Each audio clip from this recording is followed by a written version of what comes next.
My dad threw me out of the house and I learned what family actually was. When my dad found out I was pregnant, he didn't care that it was a man twice my age who forced himself on me. All he saw was a slut. He threw me out in the snow in the middle of the night.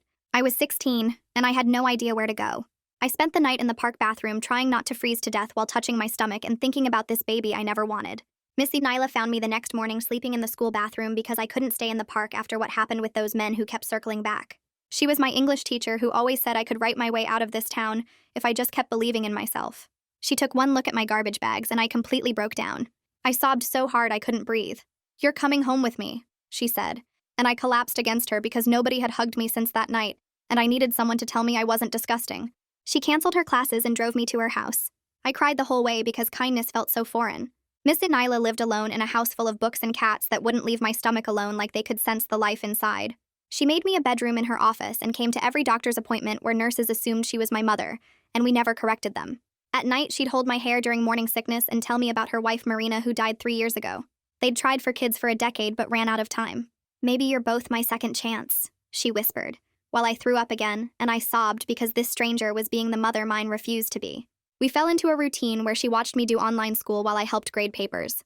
Slowly, my belly grew, and so did this feeling that maybe I could love this baby even though I hated how it started. She'd put her hand on my stomach and tell the baby about all the books they'd read together and all the places they'd see, and I started believing we could actually do this. When Oliver was born, Miss Nyla held my hand through 19 hours of labor while I screamed and begged for my mother who never came. My parents ignored every call from the hospital. She cut his cord and was the first to hold him after me. We both cried when he grabbed her finger with his tiny, perfect hand. "Can he call you Grandma?" I asked, and she sobbed yes while kissing his tiny head. We went home together and built this strange, beautiful life in her little house. She taught him songs in different languages while I taught him to laugh at my silly faces. He took his first steps reaching for her glasses because they sparkled in the light. He said Mama to me and Nana to her, and I finally understood that family was about choosing each other every single day. We were happy in a way I never thought possible after everything that happened. My father showed up when Oliver was 2 after my cousin posted a photo of us at the park without my permission. He stood on the porch in his expensive suit saying Mom was dying of guilt and wanted to meet her grandson. "Come home and apologize for the shame you caused and maybe we can work something out," he said, like I was the one who'd done something wrong. Miss Nyla stepped between us and told him to leave before she called the police about child abandonment. "That's my daughter you're interfering with," he screamed while Oliver cried and clung to my legs terrified of this angry stranger. "She became my daughter the day you threw her away," Miss Nyla said in that voice that could silence any classroom full of teenagers. My father's face went purple with rage. He pointed at her and screamed that she was a predator taking advantage of vulnerable girls, and he'd make sure everyone knew what she really was. I wanted to disappear into the floor, but Miss Nyla just smiled and said, "Everyone already knows I'm the woman who saved your daughter when you failed her." The next morning, Miss Nyla didn't come to breakfast, and my heart knew something was wrong before my brain did. I found her on her bedroom floor clutching her chest and gasping my name like she needed to tell me something important. The paramedics worked on her for 40 minutes while she kept trying to reach for me. Oliver kept asking why Nana wouldn't wake up and why her face looked so gray. I begged them to try harder because she's the only family we've ever had. She survived, but at the hospital had to be put on life support where the machines were doing all the breathing and pumping. "She made you medical proxy last year," the doctor said, showing me papers while my hands shook too hard to read them. "She doesn't want extraordinary measures, so you need to decide soon whether to continue life support." I held her hand while Oliver played with her fingers, not understanding why she wouldn't squeeze back like she always did during their morning game. I kept whispering, "Please don't leave us." The machines wouldn't stop their beeping while I squeezed Miss Nyla's cold hand harder. Oliver kept tugging on her fingers the way he did every morning when they played their counting game. The doctor stood by the foot of her bed holding a clipboard and watching me with this patient look. Oliver pulled on my shirt asking why Nana wouldn't sing the good morning song she always sang to him. My throat closed up because yesterday she was standing on our porch telling my father off with her teacher voice. Now her face looked gray like old newspaper and the machines were doing all her breathing. The doctor cleared his throat and moved closer to show me some papers on his clipboard. His finger pointed to Miss Nyla's signature at the bottom, while he explained I was her medical proxy. My hands shook so bad I couldn't hold the clipboard steady enough to read the words. The paper said something about no extraordinary measures in her neat teacher handwriting that I'd seen on hundreds of my essays. He told me we didn't have to decide right away, but we should honor what she wanted. Oliver started crying because he was hungry and scared of all the beeping sounds. A woman walked in with a soft voice and introduced herself as Constance Parker, the social worker. She had this thick folder under her arm and suggested we go somewhere quieter to talk. She found us a small room down the hall with some toys for Oliver to play with. While he stacked blocks, she explained what being a medical proxy meant and handed me pamphlets about hospital services. Her calm way of talking made my chest loosen just a little bit. She said she'd be here to help us through everything and wrote her number on a card. Dr. The Wesley Wong knocked and came in to explain what happened to Ms. Denila's heart and brain. He sat down across from me and used his hands to show how her heart stopped pumping blood for 40 minutes. The paramedics got it started again, but her brain went without oxygen for too long. He wanted to run more tests tomorrow to check her brain function better. Oliver kept pulling on my sleeve, asking when we could go back to Nana's house for lunch. Dr. Wong's face stayed gentle while he warned me that 40 minutes without oxygen usually meant bad damage. The ICU had rules about kids not being allowed, but the nurses let Oliver stay. He wouldn't eat his crackers unless he could see Nana and kept crying every time we tried to leave. I had to keep him busy with coloring books while doctors kept coming in with more information. Constance said she could arrange volunteers to watch Oliver during important meetings if I needed. That night, I sat in the hard plastic chair next to Miss Nyla's bed holding Oliver. He finally fell asleep against my chest with his thumb in his mouth. I kept thinking about that first night 3 years ago when she brought me to her house. She made me chamomile tea and let me cry for hours without asking any questions. She just kept saying "you're safe now" over and over until I finally believed her. Now I was the one whispering those same words to her still body under all the tubes. Oliver shifted in my sleep, and I realized we were basically orphans without her. The fear from yesterday kept washing over me in waves that made my hands shake. My father's purple face screaming that Ms. Nyla was a predator kept playing in my head. His threat to tell everyone what she really was made my stomach twist into knots. Constance must have noticed my breathing getting weird because she asked if there were safety concerns. I told her about my father showing up yesterday and what he said about Ms. Nyla. She wrote something on her clipboard and said she'd put a note in the system right away. That night, after Oliver finally went to sleep on the little cot they brought, I read Ms. Nyla's papers. The advance directive spelled out everything in legal words about ventilators and feeding tubes. My eyes kept getting blurry reading the part that said no artificial life support if there's no hope. She'd written a personal note at the bottom in blue pen. It said she watched Marina suffer on machines for 3 weeks and never wanted that. The weight of everything crashed down on me all at once in the hallway. I couldn't breathe and my chest felt like someone was sitting on it. Constance found me bent over by the vending machines, gasping for air. She showed me how to breathe in for 4 counts and hold it. She kept her hand on my back, saying I wasn't alone in this. She gave me a paper about grief that I shoved in my pocket without reading. The next morning, this older woman named Betty showed up wearing a volunteer vest. She said she could take Oliver to the playroom while I met with the doctors. I didn't want to let him go with someone I didn't know, but I needed to actually hear what the doctors were saying without him pulling on me. Betty had this soft grandmother way about her that Oliver seemed to like. He grabbed his favorite book that Nana always read him about the hungry caterpillar. Betty promised they'd read it together and maybe do some puzzles. I watched them walk down the hall with my heart pounding, but I had to trust her. Constance was already waiting for me in a small meeting room down the hall with papers spread across the table and a man in a wrinkled button-down shirt sitting next to her. He stood up when I walked in and stuck out his hand, while Constance explained this was Dave Gutierrez from Legal Aid, who could help me understand everything. His handshake was firm but gentle, and he had these deep lines around his eyes that made him look like someone who'd seen enough hard stuff to not judge anyone. He pulled out a yellow legal pad covered in notes and started going through the basics of medical proxy authority, while I kept glancing at the door worried about Oliver. Dave explained that my job wasn't to decide what I wanted for Miss Nyla, but to make the choices she would make for herself, based on what she'd told me and written down.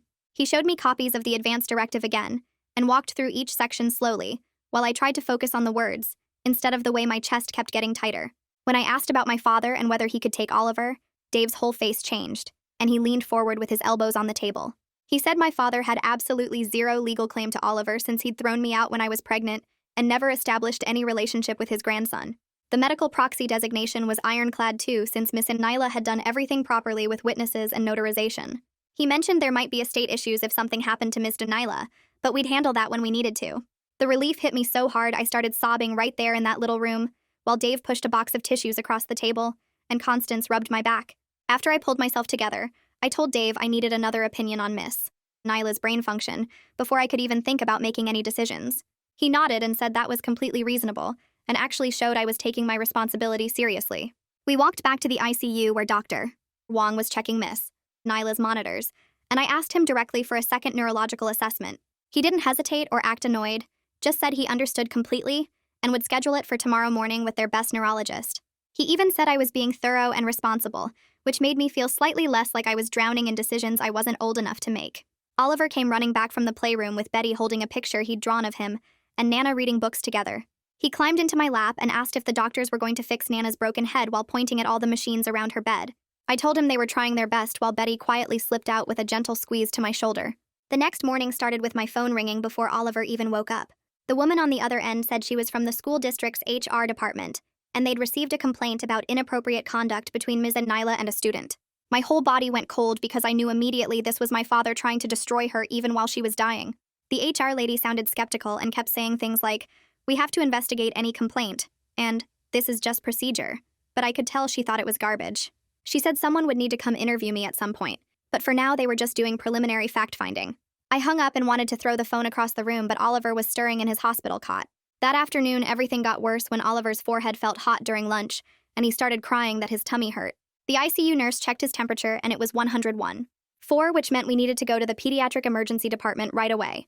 I had to leave Miss Nyla alone with all her machines while I carried Oliver down 3 floors to pediatrics, where they made us wait 40 minutes before a doctor could see us. Oliver kept crying for Nana to kiss his forehead and make the OEs go away like she always did when he was sick. The pediatric nurses were kind but busy, and it took forever for them to determine it was just a mild virus, probably from stress and the hospital environment. They gave him some medicine for the fever and told me to keep him hydrated while I sat there torn between needing to be with him and desperately wanting to be back with Ms. Danila. We made it back to the ICU by evening, where Dr.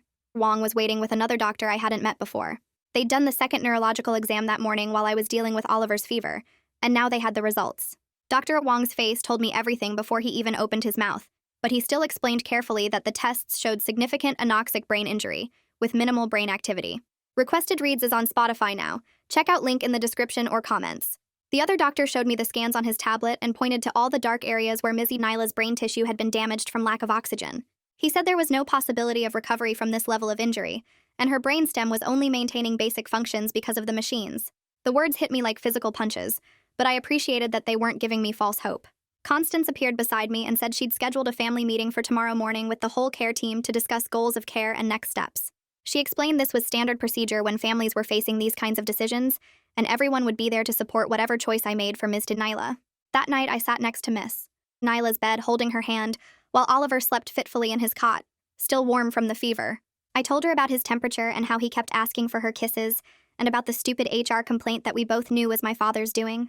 I pulled out a notebook from my bag and started writing her a letter with all the things I'd never gotten to say properly. The words came out messy and tear-stained, but I wrote about how she saved my life that morning in the school bathroom and became the mother I'd needed. I wrote about how Oliver would always know his Nana was the bravest woman who chose us when nobody else would. My voice cracked and broke as I read it out loud to her still form, while Oliver colored with crayons on the floor beside us. 2 of Miss Nyla's teaching colleagues showed up quietly with a cardboard box while I was reading. They didn't say much, just squeezed my shoulder and left the box on the chair before slipping out. Inside were dozens of cards from her students and fellow teachers with messages about how much she meant to them. Oliver got excited seeing all the colorful drawings and started pulling them out one by one to look at the pictures. Dave came back that afternoon with more papers and a serious expression. He said given my father's escalating harassment with the confrontation, and now the HR complaint, we needed to file for a no-contact order immediately. He'd already started the paperwork and showed me where to sign while explaining that the pattern of behavior would make judges take this seriously. I signed everywhere he pointed while Oliver played with Dave's pen cap, grateful someone with a clear head was thinking about protecting us when I could barely think straight at all.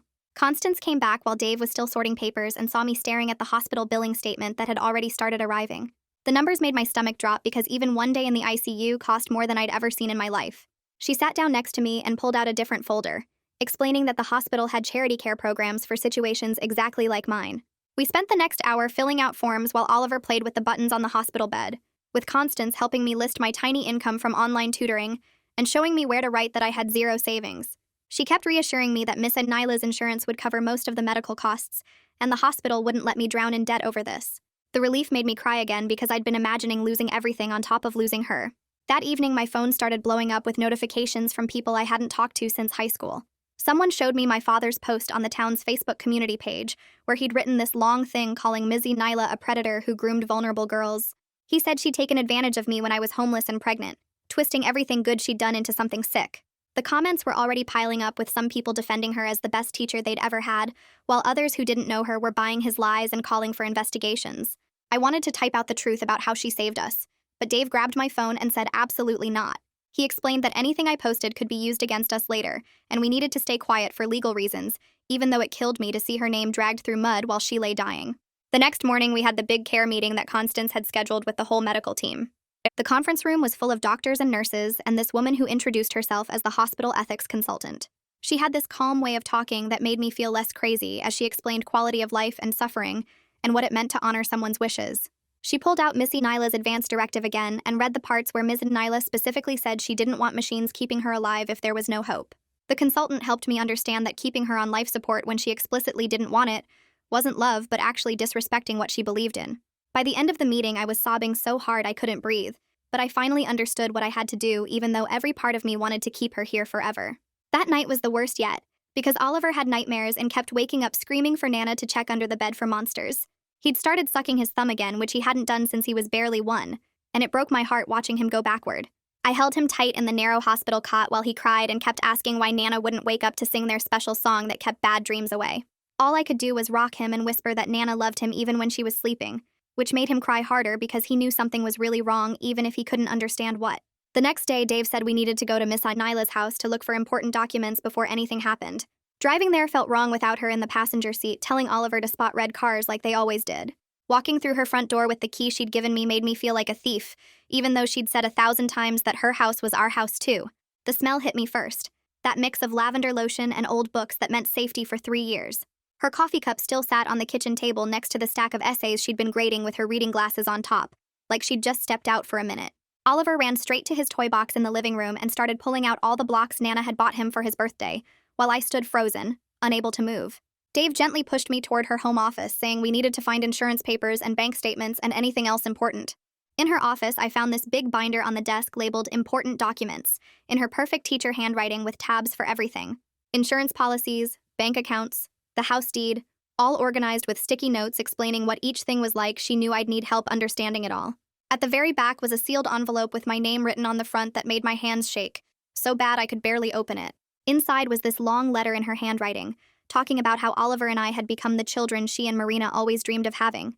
She wrote about how that morning she found me in the school bathroom was the day her life started making sense again after Marina died. She said watching me become a mother despite everything that happened had been the greatest privilege of her life. The letter ended with her saying she knew I was strong enough to take care of Oliver no matter what happened, and that she'd always be proud of her daughter, even if the law didn't recognize it that way. I sat on her office floor sobbing while Oliver played in the next room, clutching this letter that felt like goodbye. Dave sat down next to me and started going through the binder page by page, explaining what everything meant in simple terms I could understand.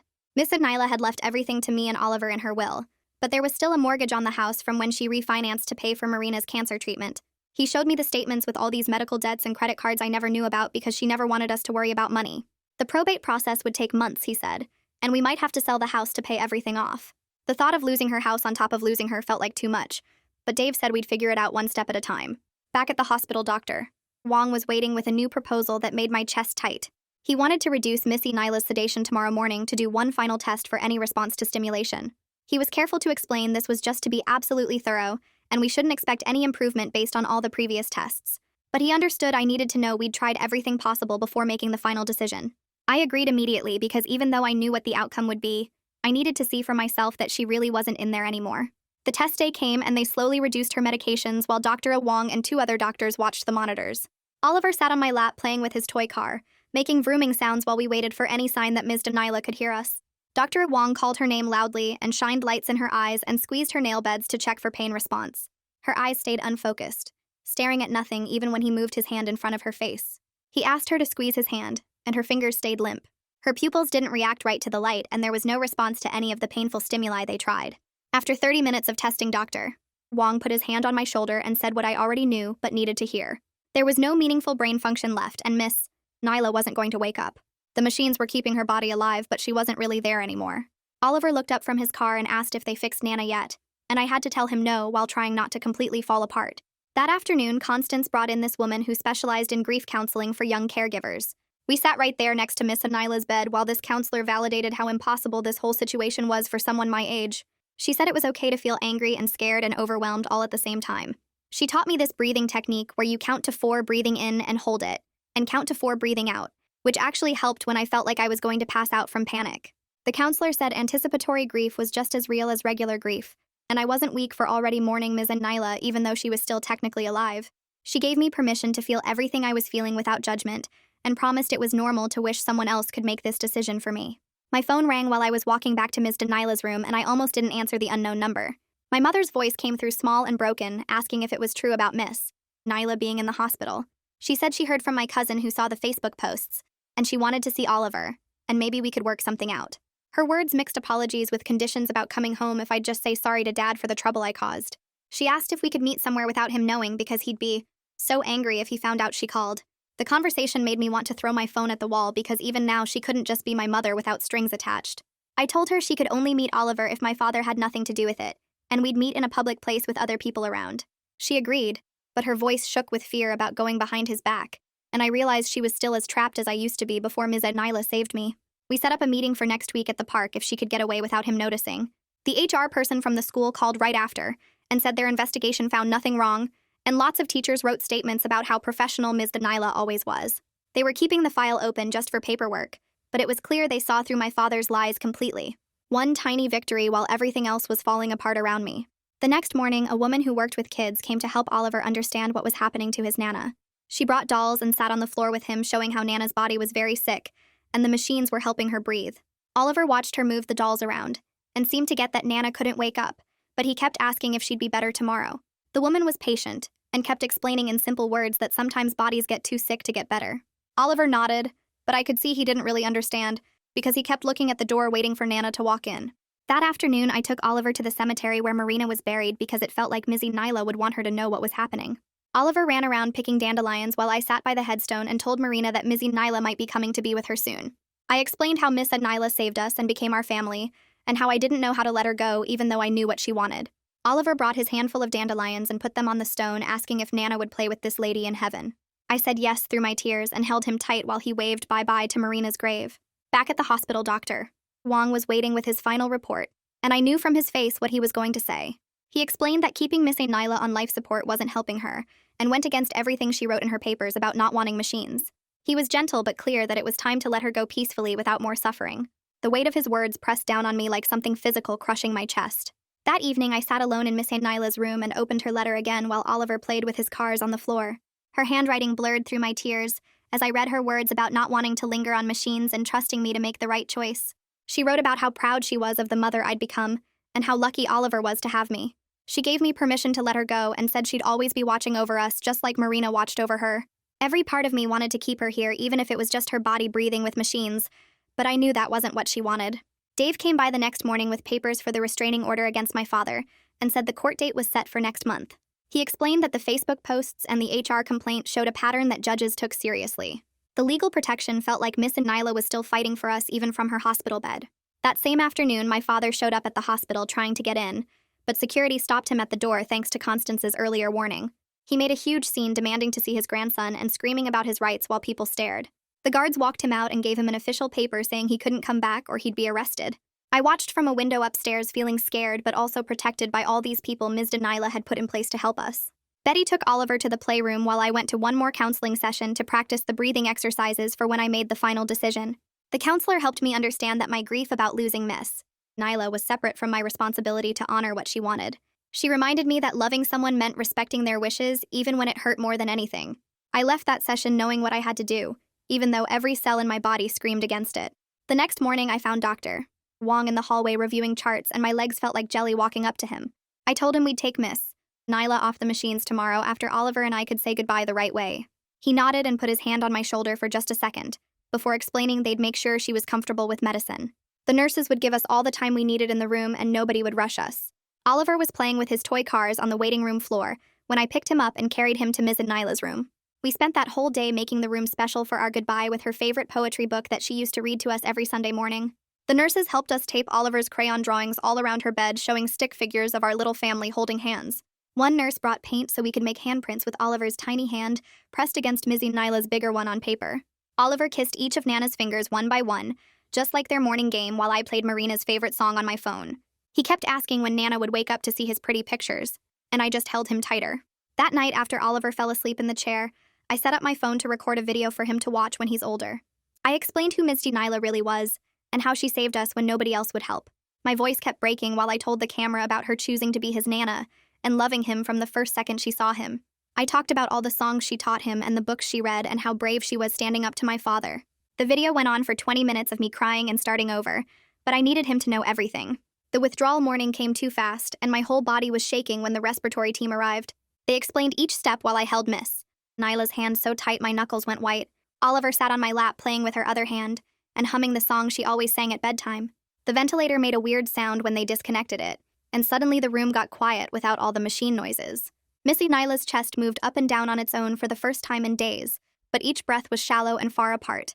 I whispered in her ear that we loved her, and it was okay to go be with Marina, who was waiting for her. Oliver waved bye-bye to Nana and blew her kisses like we taught him to do when leaving for daycare. Her breathing got slower and slower over 30 minutes while I told her every single thing I was grateful for. The last breath was so quiet I almost missed it, and then nothing for a whole minute before the nurse checked for a heartbeat. She shook her head gently and wrote down the time while I sat there holding Oliver, who kept trying to wake Nana up for their morning song. The doctor came in to confirm and sign papers while more nurses appeared to disconnect all the monitors and IVs. They let us stay with her body for an hour, and Oliver kept patting her face, asking her to open her eyes. Constance stood in the doorway the whole time, not saying anything, but being there in case we needed her. The organ donation lady came to explain that Missy Nyla couldn't donate because of her age and heart damage, which felt wrong. She should have been able to help people even after death the way she helped people her whole life. We arranged for the funeral home to pick her up, and I chose cremation because that's what she wanted according to her papers. The school principal called to say they'd hold a memorial service in 2 weeks at the gymnasium, where she taught for 20 years. Oliver didn't understand why we were leaving Nana alone at the hospital and screamed the whole way to the car. 2 weeks crawled by in a blur of paperwork and phone calls and trying to explain death to a 2-year-old who kept looking for Nana. The school HR department officially closed their investigation and sent a letter saying they found zero evidence of any inappropriate conduct. Missy Nyla's teacher friends organized the most beautiful memorial with photos from her whole career and students reading poems. So many kids stood up to share stories about how she changed their lives or helped them through hard times. A few mentioned knowing she helped a student in need without saying my name, which made me cry harder. Oliver played with his blocks in the corner and kept looking around for Nana every few minutes. My father showed up at the memorial even though Dave had filed the restraining order, and it was already approved by the judge. School security grabbed him before he could get close to us and walked him out while he yelled about his rights. My mother sat in the very back row with tears running down her face, but she didn't try to approach us. The whole room full of people who loved Miss Nyla made my father's poison seem small and stupid. After the service, Dave sat me down to explain the probate situation, and my stomach dropped when he showed me the numbers. Miss Nyla had taken out a second mortgage to pay for Marina's cancer treatment and barely had any equity left in the house. The monthly payments were more than I'd ever be able to afford, even with a full-time job, which I didn't have. He recommended selling the house fast before it went into foreclosure, and at least walking away with something. Packing up Miss Nyla's house felt like ripping my heart out piece by piece while Oliver kept asking when we were going home to Nana. I could only take what would fit in our new subsidized apartment that accepted my housing vouchers from the state. 2 bedrooms that smelled like old carpet and cigarettes, but it was better than a shelter and we could afford it. I packed every single one of Miss Nyla's favorite books, even though we didn't have shelves yet. The first night in the apartment, Oliver pulled down book after book asking me to read them in Nana's voice. I tried my best, but my voice sounded nothing like hers, and he knew it wasn't the same. We made a special shelf just for his books that Nana used to read, and he touched each one before bed like a ritual. The next morning, I opened my laptop while Oliver ate his cereal and started filling out the community college application online. The personal statement box stared back at me empty, and I typed about how Missy Nyla saved my life when my own family threw me away, and how she taught me I could write my way to something better. My fingers shook typing about being 16 and pregnant and homeless until a teacher saw me and decided I was worth saving. The admissions counselor called 2 days later and her voice cracked when she said she'd read my essay 3 times and was waiving my application fee. She gave me names of support services and said the school had resources for single parents, and I hung up crying because Miss Nyla always said education would be my way out. Oliver's first day at the subsidized daycare center was the worst morning since the hospital. He screamed and wrapped his arms around my neck so tight I couldn't breathe while the teacher tried to gently pry him off. He kept sobbing for Nana and reaching for me as I backed out of the room, and I threw up in the parking lot from guilt. The teacher called after lunch to say he'd finally stopped crying and was playing with blocks, and by day 3 he only cried for 10 minutes. By the second week, he ran to show me the picture he'd drawn and only whimpered a little when I left. My mother texted asking to meet at the park by the river, and I agreed but told her to come alone or I'd leave immediately. She showed up with a bag of toys for Oliver, and her face looked older and more tired than I remembered. She watched Oliver play on the swings and said she was sorry she didn't protect me, and sorry she let him throw me out, and sorry she was too weak to leave him. I told her sorry didn't give us those years back, but I'd take what she could offer as long as she understood our boundaries. She nodded and handed Oliver a stuffed elephant, and he hugged it tight while she cried. Dave called with the court date for the restraining order hearing and said the judge had reviewed all the evidence, including the Facebook posts and the false complaint to the school. The hearing lasted 20 minutes with my father's lawyer arguing about parental rights while Dave showed screenshot after screenshot of harassment and threats. The judge granted 3 years and told my father any violation would result in immediate arrest. Dave said the online attacks slowed down after that. Though my father still posted on pages I didn't follow about ungrateful daughters. The tutoring website approved my profile using the teaching methods Miss Nyla showed me when I helped her grade papers. My first student was a middle schooler struggling with essay structure, and I taught him the same outline format Miss Nyla taught me. 3 more students signed up the next week, and soon I was tutoring 15 hours a week on top of my own classes. The money barely covered groceries and gas, but each small payment felt like proof we could survive this. Oliver learned to play by himself while I worked, and I'd give him goldfish crackers to keep him quiet during video calls. 4 months after Ms. Denilah died, the school called about dedicating a memorial bench under her favorite reading tree where she used to eat lunch. The principal asked if I'd speak at the ceremony, and I stayed up all night writing about how teachers save lives just by seeing the kids everyone else ignores. That morning, Oliver picked dandelions from the apartment complex lawn to bring to Nana's tree. I stood at the microphone with Oliver on my hip and read about Mizzy Nyla taking in a pregnant 16-year-old that nobody wanted and giving her a family. The whole English department was crying, and several students came up after to say she'd helped them too. Oliver put his flowers on the bench and patted it like he was petting it. Our bedtime routine became sacred, with Oliver pulling down one of Nana's books and climbing into my lap while I read in my voice that would never sound like hers. We'd look at her picture on his dresser, and he'd tell it about his day at daycare and what he ate for lunch and which kid pushed him on the playground. Sometimes he'd ask when she was coming back, but mostly he'd wave and say, "Night, night, Nana." The grief sat heavy in my chest every single night, but so did the memory of her voice telling me I was stronger than I knew. That last night, I lay in our tiny apartment listening to Oliver's breathing, and the neighbors arguing through the thin walls and the sirens in the distance. My whole body ached from exhaustion, but we'd made it through another day, and tomorrow we'd make it through again. Oliver had started saying Mama more clearly that week, and each time I heard it, I remembered Mizzy Nyla's joy when he first said Nana. We were building something new from the pieces she left us and choosing each other every day just like she taught us to do. That's all for now. You clearly have free time if you made it to the end. Go on, subscribe, and make it official.